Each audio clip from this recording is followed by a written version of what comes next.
Minha sogra queria me substituir. Na primeira vez que ela disse que eu não fazia nada da vida, eu ri. Achei que era brincadeira. Achei que era aquele tipo de comentário atravessado que algumas sogras fazem sem perceber. Eu estava errada. Ela disse isso na frente de todo mundo. Na mesa de almoço de domingo. Com o sorriso calmo de quem tem certeza absoluta do que está falando. Meu filho trabalha tanto, sustenta a casa sozinho e ainda tem que cuidar de esposa. O silêncio veio pesado. Todo mundo olhou para mim. Esperavam uma reação. Eu engoli seco. Sorri. Não corrigi. Porque naquela época eu ainda achava que aquilo ia passar. Eu conheci meu marido quando já estava bem financeiramente. Nada absurdo, mas confortável.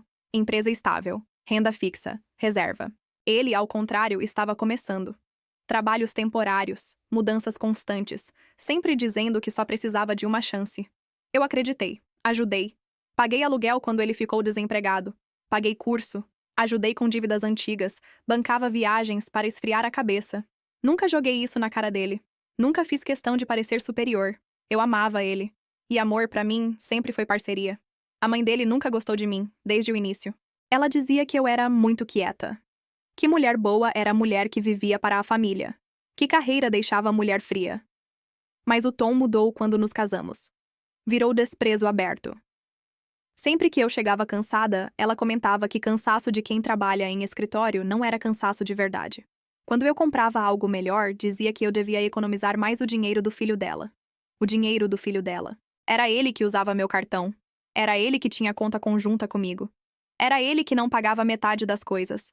Mas ela falava com tanta convicção que às vezes eu mesma duvidava da realidade. Meu marido nunca me defendeu. Nunca. Quando eu comentava, ele dizia que era o jeito dela. Que eu precisava relevar. Que ela era de outra geração. Até o dia em que ela passou do limite que eu nem sabia que existia.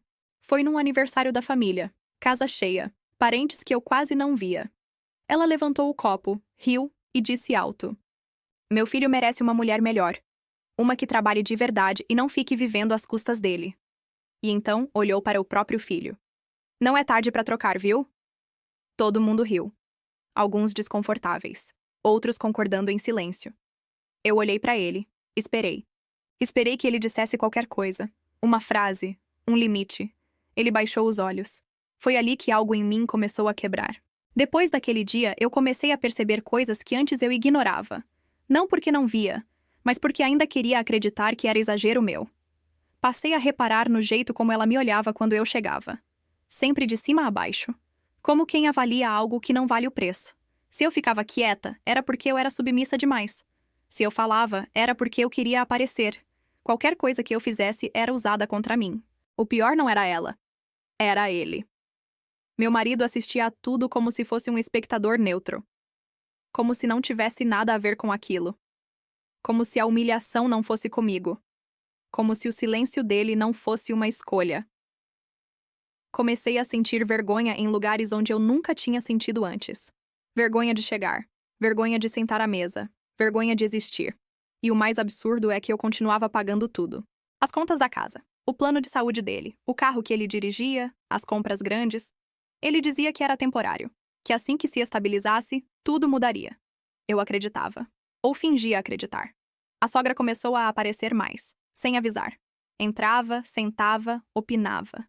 Uma vez abriu minha geladeira e comentou que eu comprava coisas caras demais para quem não trabalha.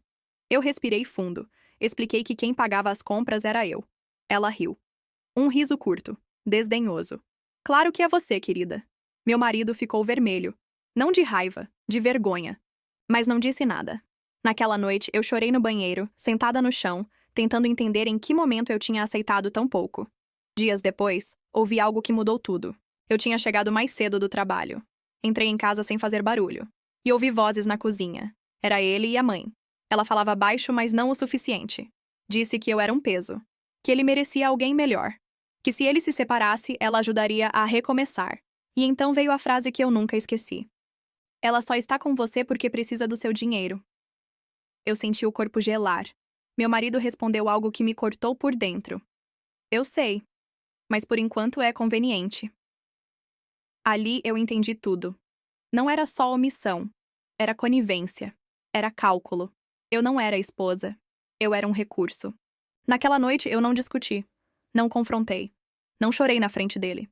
Eu comecei a planejar. Nos dias seguintes, eu virei outra pessoa por dentro, mesmo que por fora tudo parecesse igual. Eu continuava acordando cedo, continuava trabalhando, continuava pagando as contas, mas algo tinha quebrado. Eu comecei a observar em silêncio. Cada pedido dele, cada comentário da mãe, cada momento em que ele escolhia não me defender. Passei a anotar tudo. Conversas, datas, valores. Não por vingança, por clareza. Percebi o quanto eu sustentava não só a casa, mas a narrativa deles. A ideia de que ele era o provedor, de que eu era a esposa encostada. Uma tarde, a sogra apareceu de novo. Sem avisar. Sentou no sofá como se fosse dela. Comentou que o filho estava cansado demais para trabalhar, que eu deveria ser mais compreensiva, que mulher de verdade apoia o homem. Eu ouvi em silêncio. Então ela soltou, como quem não quer nada. Se você não está feliz, sempre pode ir embora. Ele arruma alguém melhor rapidinho. Eu sorri. Um sorriso calmo demais para quem estava sendo atacada. Arruma mesmo. Ela franziu a testa. Naquela noite, chamei meu marido para conversar. Sem gritos, sem drama. Perguntei se ele concordava com o que a mãe dizia. Ele desviou o olhar. Disse que ela exagerava. Que eu levava tudo muito a sério. As mesmas frases prontas, as mesmas desculpas vazias. Então perguntei outra coisa. Se ele achava justo eu pagar tudo enquanto era tratada como inútil. Ele suspirou. Disse que eu sempre jogava dinheiro na conversa. Que relacionamento não era sobre isso. Foi aí que eu tive certeza. Ele não me via como parceira. Me via como banco. Na semana seguinte, fiz algo simples. Separei nossas finanças. Cancelei cartões adicionais. Avisei que cada um passaria a arcar com suas próprias despesas. Ele riu. Achou que era blefe. Até a primeira conta chegar. O carro atrasou. O plano de saúde quase foi cancelado. As compras diminuíram. A sogra ligou, furiosa. Disse que eu estava destruindo a família. Que estava manipulando o filho. Que mulher nenhuma fazia isso. Eu ouvi em silêncio e desliguei. Naquela noite, meu marido explodiu. Disse que eu estava mudada. Que eu não era mais a mesma. Eu concordei, e pela primeira vez dormi em paz. A paz durou pouco. Ela nunca dura quando o sistema começa a ruir. Na semana seguinte, a sogra passou a ligar todos os dias. Às vezes cedo, às vezes tarde. Sempre com a mesma voz carregada de falsa preocupação. Perguntava se eu estava bem. Se não estava passando por alguma fase. Se precisava de ajuda espiritual. Depois vinha o veneno. Dizia que o filho estava abatido. Que homem nenhum aguenta uma mulher fria.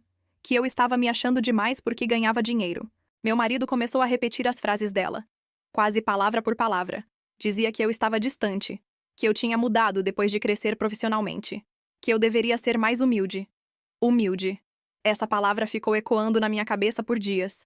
Eu comecei a lembrar de tudo. Do início do relacionamento. De quando ele dizia que tinha orgulho de mim. De quando minha renda ajudava e não incomodava. Até o momento em que passou a ferir. Percebi que meu sucesso só era aceitável enquanto fosse invisível. Enquanto não ameaçasse o lugar confortável que ele ocupava. No domingo seguinte, houve um almoço em família. Eu quase não fui. Mas algo em mim queria fechar ciclos. A sogra me recebeu com aquele sorriso ensaiado. O mesmo que usava quando queria me diminuir sem parecer agressiva. Durante a sobremesa, ela comentou alto, para todos ouvirem, que hoje em dia qualquer mulher achava que mandar dinheiro era mandar no marido. Riram. Alguns por constrangimento.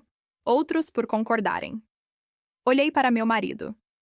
Esperei. Ele mexeu no celular. Foi ali que algo terminou definitivamente. Respirei fundo e falei com calma que não mandava em ninguém, mas que também não sustentaria desrespeito. O silêncio foi imediato. A sogra tentou rir, dizendo que eu era sensível, que estava brincando. Então eu fiz algo que nunca tinha feito, contei. Disse quanto eu ganhava. Disse quanto pagava. Disse que a casa era mantida por mim, que o carro estava no meu nome, que as viagens eram pagas por mim. Ninguém interrompeu. A sogra ficou vermelha. Meu marido me olhava como se eu tivesse traído um pacto secreto. Ela disse que eu estava humilhando o filho dela. Eu respondi que humilhação era mentir. Me levantei. Agradeci o almoço e fui embora sozinha. Naquela noite, ele tentou conversar. Disse que eu expus demais. Que família não se resolve assim. Eu perguntei quando ele tinha me defendido. Ele não respondeu. Alguns dias depois, a sogra apareceu chorando. Disse que eu estava destruindo o casamento, que o filho estava deprimido, que eu precisava engolir meu orgulho. Eu ouvi tudo. E pela primeira vez, não senti culpa. Disse que orgulho era deles. Eu só tinha cansado de ser saco de pancada. Pedi que ela fosse embora. Fechei a porta. Naquela noite, organizei documentos, contratos, comprovantes. Não porque eu queria brigar, mas porque eu sabia que eles iriam. Quando alguém perde o controle, a próxima tentativa é a força. E eu estava pronta. A primeira ameaça veio disfarçada de conselho.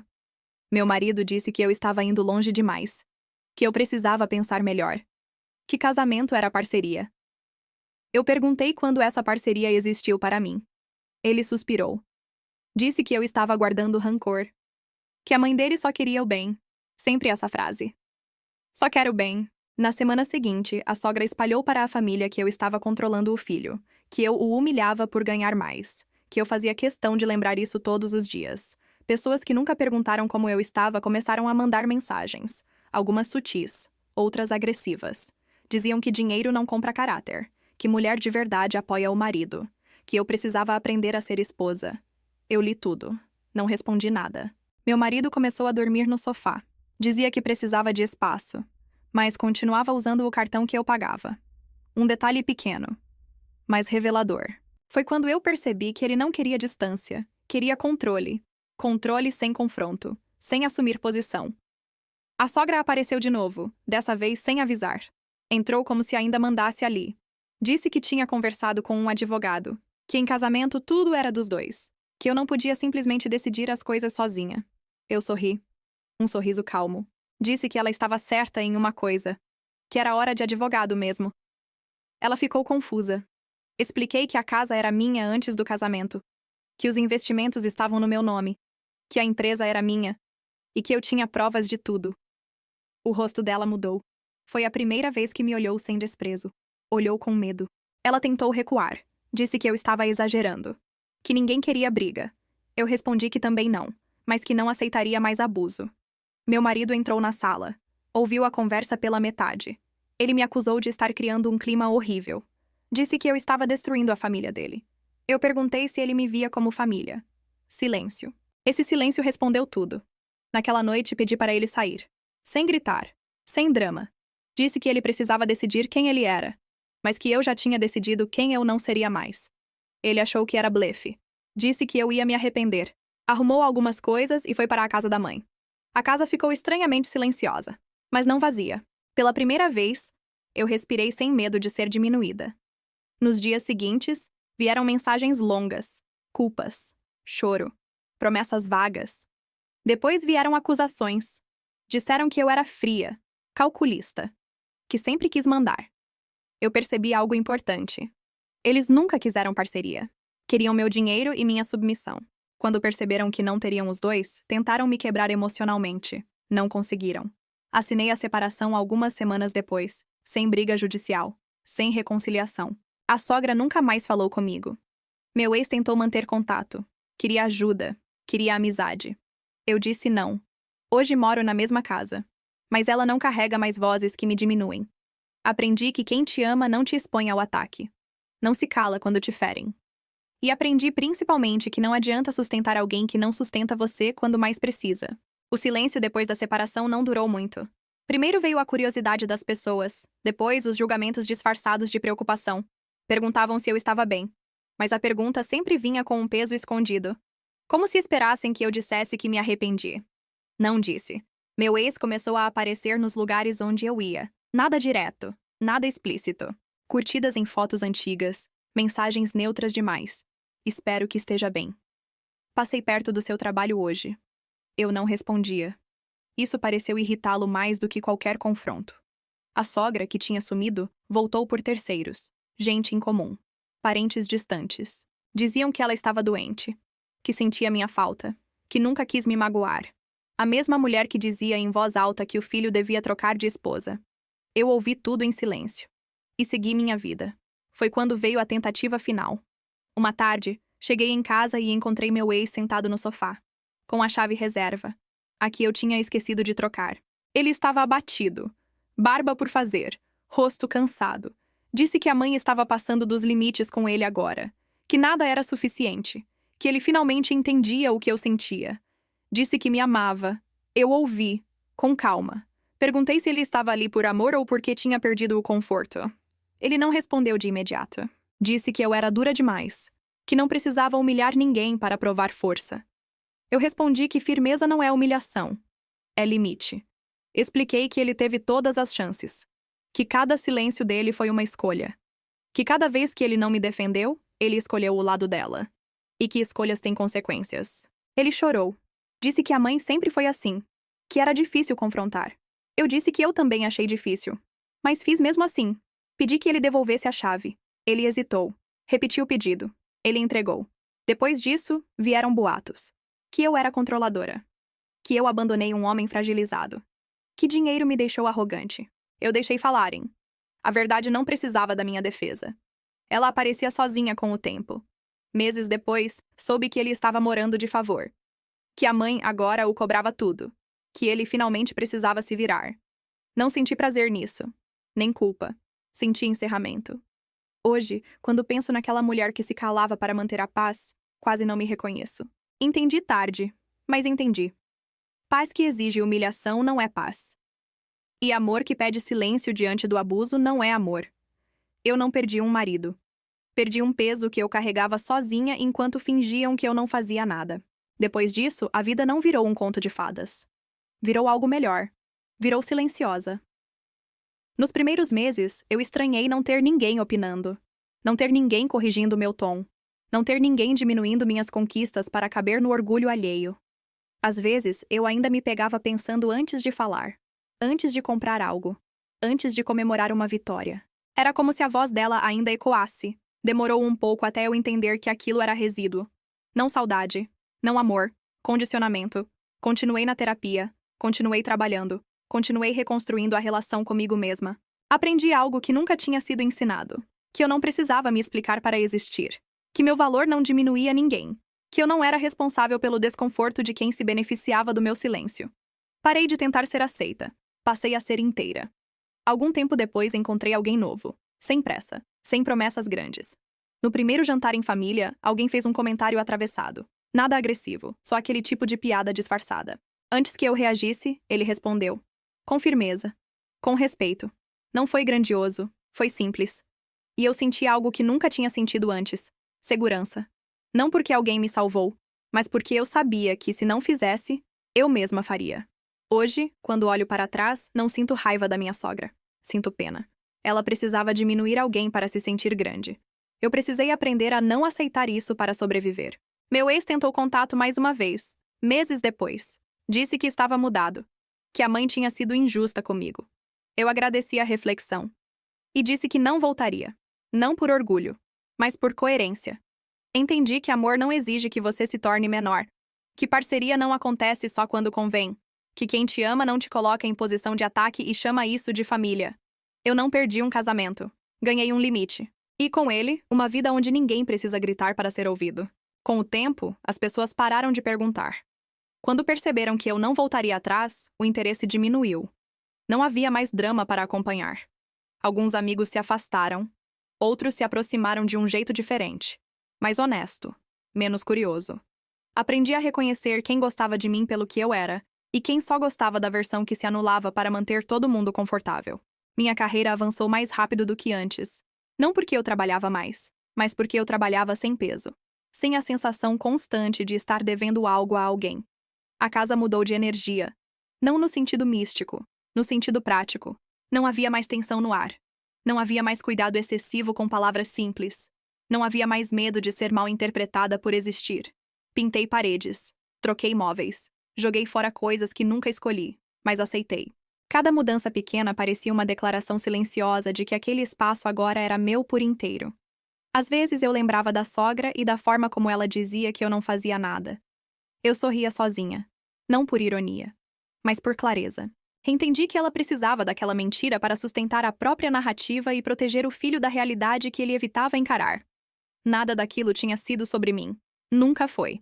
Foi sobre controle sobre papéis rígidos, sobre a necessidade de alguém ser menor para outro se sentir maior.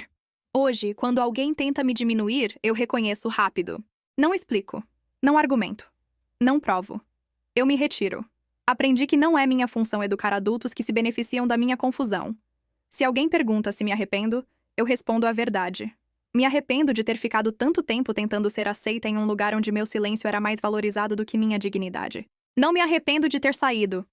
Perder aquele casamento foi a primeira decisão realmente minha depois de anos vivendo em função do conforto dos outros. Hoje eu sei quem me ama não me expõe, não se cala quando me atacam, não transforma a humilhação em piada familiar. Eu não era fria, nem arrogante, nem difícil. Eu só tinha parado de aceitar pouco. E isso, para quem sempre viveu às custas do meu silêncio, pareceu uma ameaça grande demais. Se você gostou do vídeo, deixe o like e se inscreva para mais.